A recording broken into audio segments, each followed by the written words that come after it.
बिस्मिल्लाहिर्रहमानिर्रहीम। अस्सलाम वालेकुम।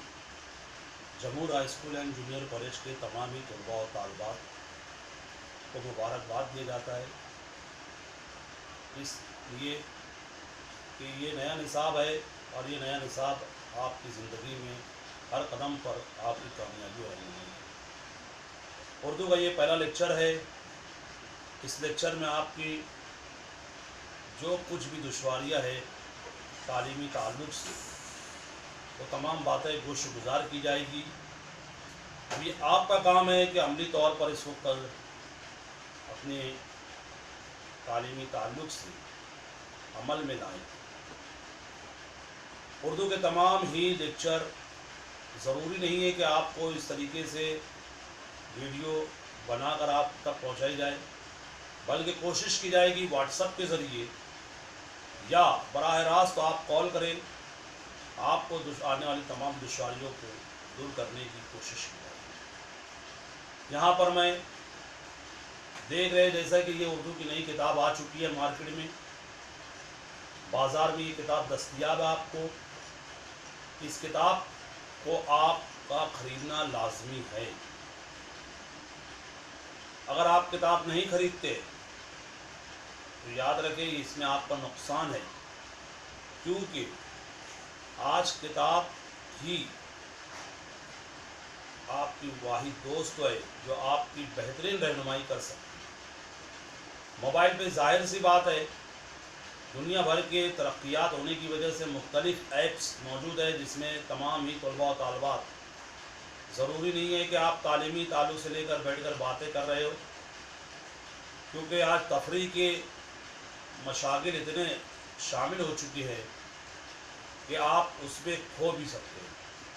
इसलिए अगर आपके पास किताब मौजूद रहेगी तो इंशाअल्लाह तबारक व तआला आप यकीनी तौर पर उसमें से देख कर पढ़ेंगे।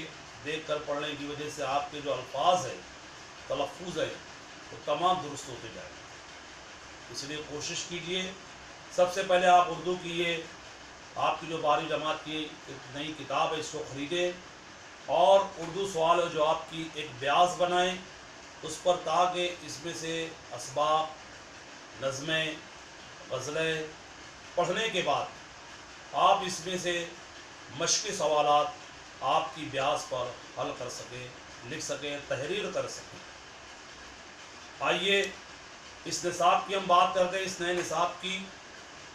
इसमें आप देखिए अगर किताब आपके पास मौजूद हैं तो इसमें आप फहरिस्त में जाइए। फहरिस्त में जाने के बाद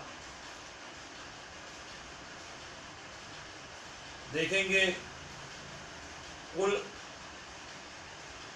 3 हिस्से बनाए गए हैं। 3 हिस्सों में आप देखेंगे हिस्सा नस्र है, हिस्सा नज़्म है और एक इजाफ़ी मुतालिया खाके हैं की मदद से हैं। इसमें एक हिस्सा अगर इसका मान भी लिया जाए चाहे कि चारों हिस्सा है इतलाक़ी तहरीर, इसके ताल्लुक़ से मैं बाद में आपसे गुज़ार करूँगा। पहले आइए आप हिस्सा नस्र और हिस्सा नज़्म इन 2 हिस्सों के ताल्लुक़ से जानने की कोशिश करते हैं। और एक तीसरा हिस्सा जो है इजाफ़ी मुतालिया, जो कि हम बाद में इस पर बात करेंगे। पहले हिस्सा नस्र और हिस्सा नज़्म में देखते हैं। हिस्सा नस्र में 9 असबाक हैं, हिस्सा नज़्म में 10। हिस्सा नज़्म में जो 10वां हिस्सा है वो गज़लियात पर मुनहसिर है और उससे कबल जो 9 हिस्से हैं हिस्सा नज़्म में वो 9 नज़में हैं। आइए हम हिस्सा नस्र से बात करते हैं। हिस्सा नस्र में 9 हैं और हिस्सा नज़्म में 10 हैं। आइए हम हिस्सा नज़्म में बात करते हैं। तो इस निसाब की शुरुआत हम अल्लाह रब्बुल इज़्ज़त की शान अक़दस से शुरू करते हैं, जैसे कि उसका हक़ है कि हर काम से पहले उसको याद किया जाए, उसमें बरकत भी हुआ करती है। तो आइए सबसे पहले मेरी दुआ नाम की जो नज़्म है एक मुनाजात की शक्ल में है, जिसके शायर है सफ़ी औरंगाबादी और सफ़ा नंबर 72 पर देखेंगे सफ़ी औरंगाबादी की ये मुनाजात दुआ की शक्लों में है, जिसे आप हमदो भी कहते हैं। अब ये मुनाजात होती क्या है? नज़्मों की जिस तरीके से मुख्तलिफ अशकाल है, ऐसे ही हमदों में भी कुछ अशकाल पैदा की गई है। नज़्म की वो शक्ल जिसमें अल्लाह रब्बुल इज़्ज़त की तारीफ़ की जाती है, उसी के साथ साथ उसमें कुछ तलब किया जाता है, अल्लाह रब्बुल इज़्ज़त से कुछ मांगा जाता है, उसे मुनाजात कहते हैं। यहाँ पे तारुफ में पेश भी किया गया है। अगर आप गौर करेंगे तो इसमें एक शक्ल जहाँ हमदो में तारीफ़ अल्लाह रब्बुल इज़्ज़त की सिर्फ वो पाते हैं, वहीं पे शायर आप गौर करेंगे तो वो कुछ तलब भी करता है। इसके मिले जुले असरात पाए जाते हैं। जैसा कि आप देखेंगे किताब में खुद है कि तारुफ में पेश किया गया है कि मुनाजात उर्दू नज़्म की एक मौजूई सिन्फ है।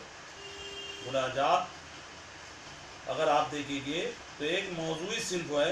यहाँ मैं मुख्तसरन पेश कर रहा हूँ आपको कि एक ऐसी सिन्फ हो, एक ऐसी हमद हो जिसमें अल्लाह रब्बुल इज़्ज़त से जहाँ मांगा जाता है उसी के साथ तारीफ़ की जाती है, जहाँ तारीफ़ की जाती है वहीं उसके कुछ अशार में, कुछ मिसरों में उससे कुछ तलब भी किया जाता है, या फिर एक मिसरे में अल्लाह रब्बुल इज़्ज़त की तारीफ़ की जाती है तो दूसरे मिसरे में उससे कुछ तलब किया जाता है। जैसे कि यहाँ शायर मुसफ़ी औरंगाबादी ने मेरी दुआ में कहा है, एक शेर हम मतला का शेर लेते हैं। मतला का शेर गौर व खौफ से आप सुनेंगे कि वो कहते हैं शायर सफ़ी औरंगाबादी, तू वो है जो हर एक की बिगड़ी सवार दे, तू वो है जो हर एक की बिगड़ी सवार दे, मेरी मुराद भी मेरे परवरदिगार दे, मेरी मुराद भी मेरे परवरदिगार दे। जहाँ पहले मिसरे में आप मतला के अंदर देखेंगे, पहले मिसरा में शायर कहते हैं तू वो है जो हर एक बिगड़ी सवार दे। ये अल्लाह रब्बुल इज़्ज़त की तारीफ़ है, ये अल्लाह रब्बुल इज़्ज़त की हम्द है, अल्लाह रब्बुल इज़्ज़त की सना है। इसमें कहा गया कि हर एक की बिगड़ी सवार दे, हर एक का काम बना दे, हर एक का जो बिगड़ा हुआ काम है। शायर साफ लफ्ज़ों में, आसान लफ्ज़ों में कहते हैं कि हर एक इंसान हो, चरिंद परिंद हो, अल्लाह या दीगर मखलूक़ात हों, इंसान के अलावा हर एक को उसका बिगड़ा हुआ काम जो किसी सूरत में बिगड़ गया हो उसको सवार दे, निखार दे, बना दे। शायर एक पहले मिसरे में कहते हैं। इसी तरीके से दूसरे मिसरे में आप गौर करेंगे कि मेरी मुराद भी मेरे परवरदिगार दे। शायर कहते हैं कि मेरी मुराद से मुराद, यहाँ शायर कहते हैं कि मेरी ख्वाहिश, मेरी आरजू, मेरी तमन्ना, जो कुछ भी है मेरा अल्लाह रब्बुल इज़्ज़त। यहाँ आप देख रहे हैं पहले मिसरे में शायर जब तारीफ़ कर रहा है वहीं पर वो बता रहा है अल्लाह रब्बुल इज़्ज़त से कि मेरी जो ख्वाहिश है, मेरी आरजू है, जो मेरी तमन्ना है, शायर वो मांग रहा है, तलब कर रहा है किससे? अल्लाह रब्बुल इज़्ज़त से। तो आप देख रहे हैं एक शेर के अंदर शायर दो चीज़ से काम ले रहा है।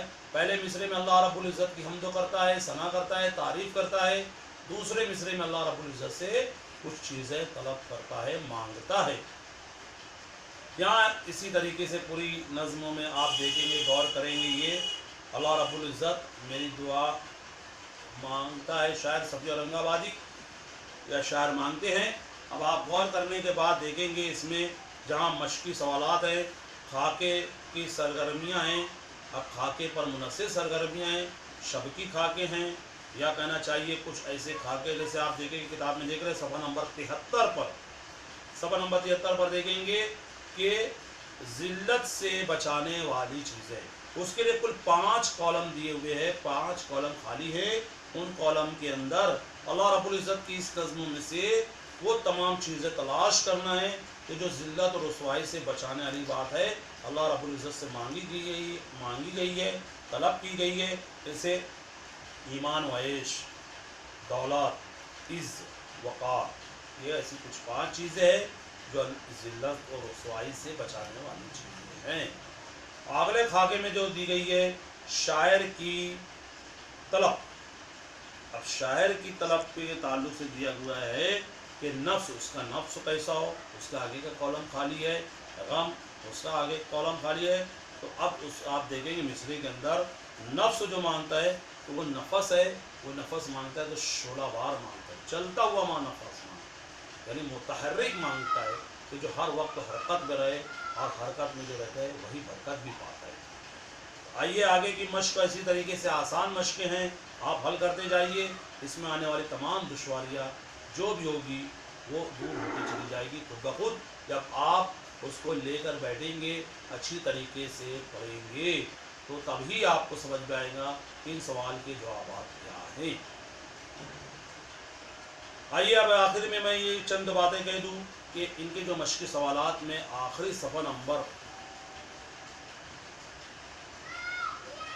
74 پر جو سرگرمی منصوبہ دیے گئے کہ مشہور شعراء کی چند مقبول مناجات کا البم تیار کیجیے اور مناجات پر جامع تبصرہ لکھیں۔ تبصرہ آپ کو لکھنا ہے مناجات پر۔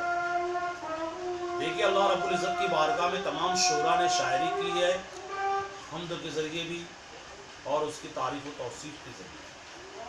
حمد صرف اس کی تعریف، توصیف، ثنا، اور اسی کے ساتھ ساتھ ہم کو تبصرہ بھی کرنا جہاں اس کی تعریف و توصیف کے تعلق سے شعراء نے لکھا ہے۔ تو آئیے سب سے پہلے ہم اس بات پر غور کر لیں کہ چونکہ ہم نے مناجات پڑھ چکے، ہم دیکھ چکے کہ صفی اورنگ آبادی نے مناجات لکھا ہے، ان کے علاوہ اور بھی دیگر اردو میں شعراء کرام ہیں، یہ تمام شعراء کرام ہیں جو اللہ رب العزت کی حمد کے ساتھ ساتھ مناجات لکھتے ہیں اور مناجات کے ساتھ تبصرہ بھی کرتے ہیں اس پر کہ تبصرہ کیا کرنا چاہیے۔ تبصرہ یہی ہے کہ کم سے کم آپ 5 سے 6 جملے لکھیں، کم سے کم 5 سے 6 جملے لکھنا ہے، تحریر کرنا ہے جو کہ مناجات کے تعلق سے۔ تبصرہ کیا رہے گا؟ تبصرہ یہ رہے گا کہ شعراء اکرام اللہ رب العزت کی تعریف کے ساتھ کچھ تبادل کرتے ہیں، کیونکہ انسان فطرتی طور پر اپنے رب کی طرف راغب ہوتا ہے اور اس سے کچھ مانگتا ہے، اس کی خواہشات